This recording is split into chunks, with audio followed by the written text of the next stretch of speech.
asifiwe. Ninakusalimu katika jina la Yesu Kristo, jina lenye nguvu, jina lenye mamlaka. Popote ulipo katika bara lolote, nchi yoyote, mkoa wowote katika nchi ya Tanzania. Langu jina ni Bishop Emmanuel Sinduiji, mwangalizi wa makanisa ya Ngome ya Makimbilio duniani. Kokote uliko nikukaribishe katika kipindi chetu cha Hakuna Gumu kwa Mungu. Ni kipindi cha maombi na neno la Mungu. Karibu tuombe kabla ya yote. Baba, katika jina la Yesu, ninakushukuru kwa ajili ya msikilizaji uliyempa neema, uliyempa kibali. Asante kwa ajili ya kila mmoja Bwana uliyempa neema ya kuweza kupokea audio hii. Bwana, asante kwa sababu unaenda kumfungua, unaenda kumweka huru na kumpa maarifa zaidi kwa utukufu wako. Roho Mtakatifu, karibu uwe pamoja nasi kwa utukufu katika jina la Yesu Kristo. Amen. Ndugu msikilizaji, leo tutajifunza nguzo 4 za ukoo katika ulimwengu wa roho. Nguzo 4 za ukoo katika ulimwengu wa roho. Mimi napenda mambo ya ulimwengu wa roho kwa sababu ulimwengu wa roho ndio ulimwengu ambao ni injini. Ndio injini ya maisha ya mwanadamu alipoanzia, yalipo. Chochote unachokitaka kipo katika ulimwengu wa roho. Kwa hiyo unapokuwa ulimwengu wa roho, maana yake asilimia kubwa wewe unakuwa ni mshindi. Jina la Bwana libarikiwe. Tumejifunza mwanzoni kabisa habari ya ukoo, kuvunja mizimu na roho za ukoo. Kama hujapata series, ingia kwenye account ya YouTube, na kama haujafuatilia unaweza ukaomba pia. Lakini tulijifunza, leo nitakufundisha nguzo 4 za ukoo. Nguzo 4 za ukoo. Kwa hiyo siku zote katika ulimwengu wa roho, kila familia au ukoo huwa na misingi inayoendesha maisha ya kizazi hadi kizazi. Huwa na misingi au msingi unaoendesha maisha ya kizazi hadi kizazi. Kwa hiyo msingi huu hujengwa na vitu vinavyoitwa nguzo. Sasa nguzo za ukoo hizi zinaweza kubariki au kuleta changamoto kwenye ukoo. Zinaweza kubariki au kuharibu kizazi. Nguzo za ukoo zinaweza kufunga au kufungua hatima, kuinua au kushusha maisha ya watu. Zaburi ile ya 11 mstari wa 3, maandiko yanasema, kama misingi ikiharibika, mwenye haki atafanya nini? Kama misingi ikiharibika, mwenye haki atafanya nini? Kwa maisha yako yanategemea msingi wa ukoo. Maisha yako yanategemea msingi wa ukoo. Kwa msingi ukiharibika, maisha huathirika. Na msingi ukiharibiwa, maana yake wana ukoo wanaishi maisha kukosa dira. Lakini msingi ukisimama imara, maana yake maisha wana ukoo wanakuwa imara. Jina la Bwana libarikiwe sana. Kwa maana ya nguzo za ukoo kiroho. Nguzo za ukoo ni nguvu kuu zinazoshikilia na kuendesha maisha ya familia. Nguzo za ukoo ni nguvu kuu zinazoshikilia na kuendesha maisha ya familia kiroho.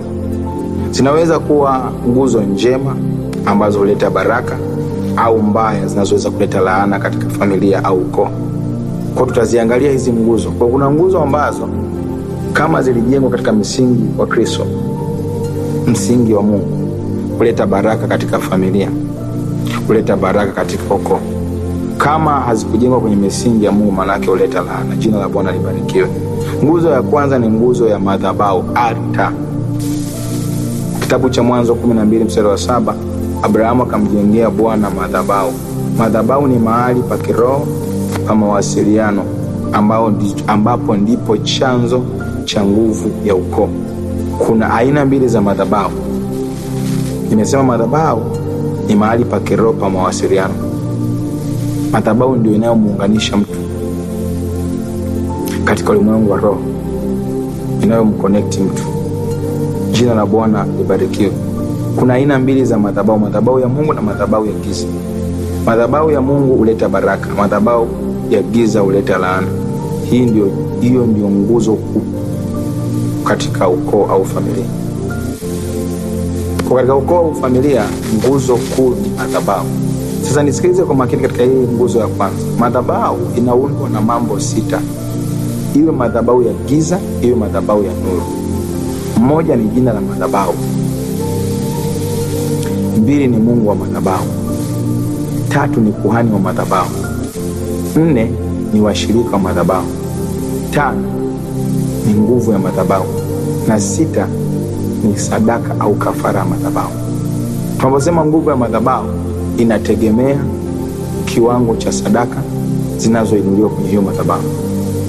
Kwa nguvu ya sadaka au aina ya sadaka inayoinuliwa kwenye madhabahu ndiyo inaweza kuamua kiwango cha utendaji kazi wa hiyo madhabahu katika ulimwengu wa roho na ulimwengu wa mwili. Jina la Bwana libarikiwe. Uliwahi kujiuliza swali, kwa nini kwa mganga wa kienyeji ukienda lazima kuogeshe damu?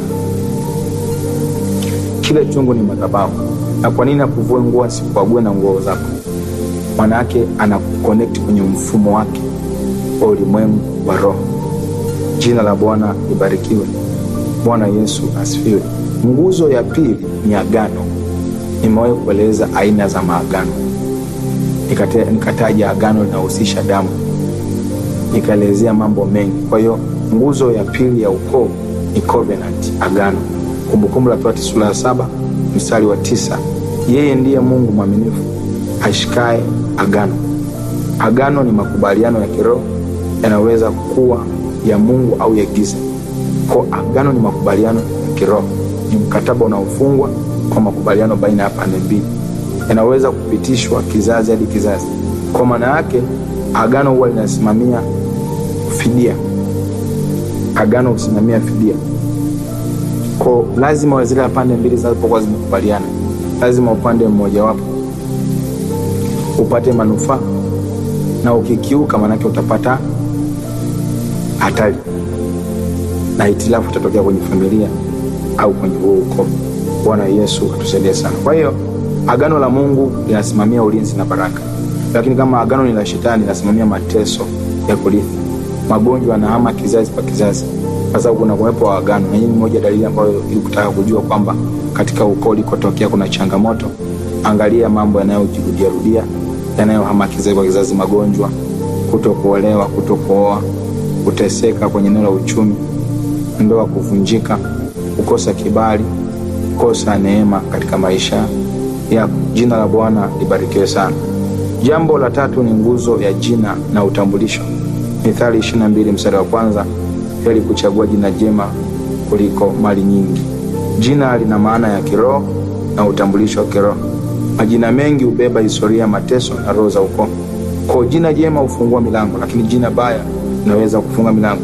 Kwa anayekupa jina anaweza kurithi hatima yako ya kiroho. Kwa siku zote anayekupa jina ndiye anayekutawala. Hiyo ikusaidie kujua anayekupa jina ndiye anayekutawala. Yesu wakati anazaliwa jina lake lililetwa. Uliwahi kujiuliza kwa nini jina lake lililetwa kabla hata hajatokeza duniani? Kwa sababu Mungu alikuwa anapigana mifumo, kwamba katika Asia alipozaliwa, hata Asia alipozaliwa kule Yohana ukifuatilia vizuri, Mungu alikuwa akitokea na mpa mtu kwamba utapata mtoto na jina lake utamuita fulani. Mungu alikuwa anawahi mapema kutoa jina, kwa sababu nje hapo hatima ya mtu inageuka kupitia maji. Kuna watu leo wanateseka na magonjwa na changamoto na ndoa na uchumi. Chanzo cha haya yote ni eneo la jina. Nyuma ya jina kuna utambulisho, kuna nguvu inayolisimamia hilo jina. Jina lako unaitwa nani? Ina maana gani? Ndio maana lazima uwe makini kama hujaoa na kuolewa, au kama hujazaa au unatarajia kuzaa watoto wengine. Kama ulikosea kwa mtoto wa kwanza na wa pili, usikosee. Sasa mtu mwenyewe anaweza kujiuliza, anasema, sasa mchungaji, mimi nishakuwa mtu mzima, jina limeshakuwa ni changamoto, ninafanyaje? Kuna majina yanatakiwa kutakaswa. Kwa mfano John, mimi nasema labda mimi naitwa John au naitwa Margaret. Margaret ni jina ambalo linafahamika, John ni jina ambalo lipo. Sasa hatuwezi kusema sasa tunafanyaje, tunalitakasa tu. Sasa kuna mtu anaitwa Kidawa, kuna mtu anaitwa Wandema, kuna mtu anaitwa Mateso, kuna mtu anaitwa Sikujua, Si Ajabu, Tabu. Haya ni majina ya kubadilisha, hatuwezi, hayatakasiki. Ni majina ambayo hayatakasiki. Kwa mfano mtazama, anaweza kaandika labda kituo chake kinaitwa Tumepigika, ofisi yake inaitwa Tumepigika Camp. Hizo ni AKA, lakini nyuma yake zina maana. Leo kuna majina ambayo kifuatilia hata ya ukoo naambiwa hili jina lilianza kama utani, lakini kaja likakua, mwisho wa siku likawa hivi, na lina maana mbaya. Kuangalia majina yenye maana mbaya, hasa majina yenye kiruga. Yesu atusaidie sana. Jina la Bwana libarikiwe. Haleluya. Kwa hiyo ni nguzo ya tatu. Nguzo ya nne ni tabia na mfumo wa maisha. tabia na mfumo wa maisha, kitabu cha Waamuzi 2:10-11. Kizazi kingine kikaibuka wakafanya mabaya. Kisoma vizuri hapo, kuna kizazi kingine kiliibuka wakafanya mabaya. Hii ni mwenendo, ukifuatilia vizuri, wakafanya mabaya hawa watu. Maana yake ni mwenendo unaojirudia, tabia kizazi hadi kizazi. Tabia ya ulevi, tabia ya uvivu, kushindwa, uzinzi, uongo, kutokupenda ibada, kukataa ibada, ujuaji, umbea. Kuna mtu anapenda uasherati, zinaa. Kila mtu anapenda vitu vyake, lakini sasa anajitahidi kujikwamua katika hiyo dhambi, anashindwa namna kujikwamua. Kwa hiyo kushindwa, hizi ni zote ni roho ambazo zinakuwa zimeanointiwa kwenye eneo la nguzo za tabia na mifumo. Ndio maana ukifuatilia unaambiwa kabila fulani tabia yao ni tabia fulani.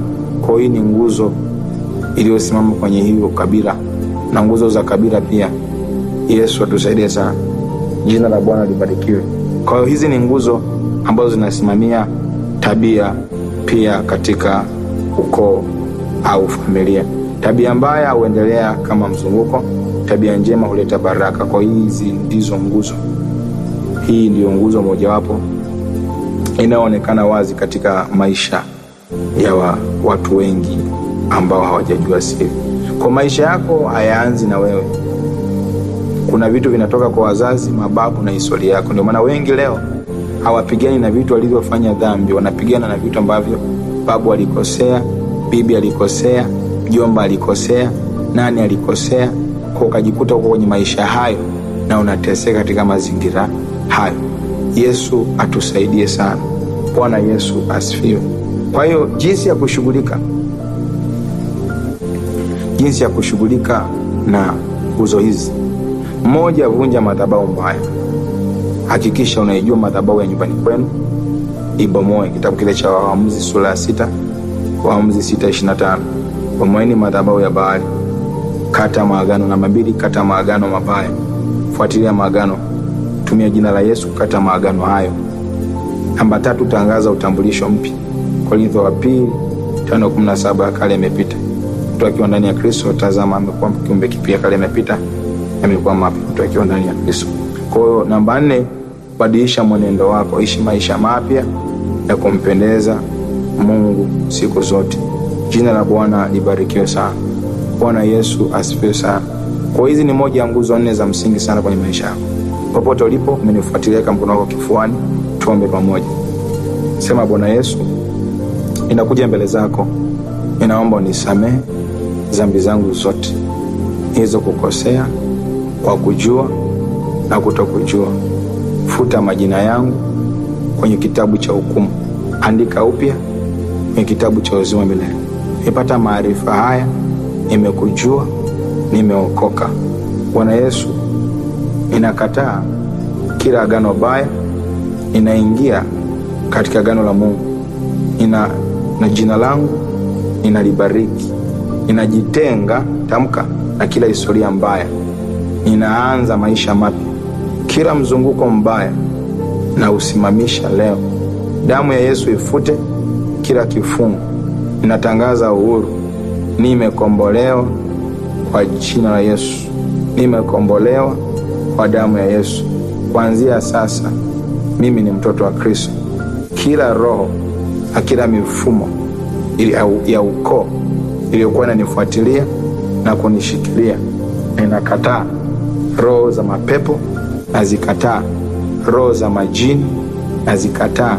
Mikataba ya kuzimu ninaikataa.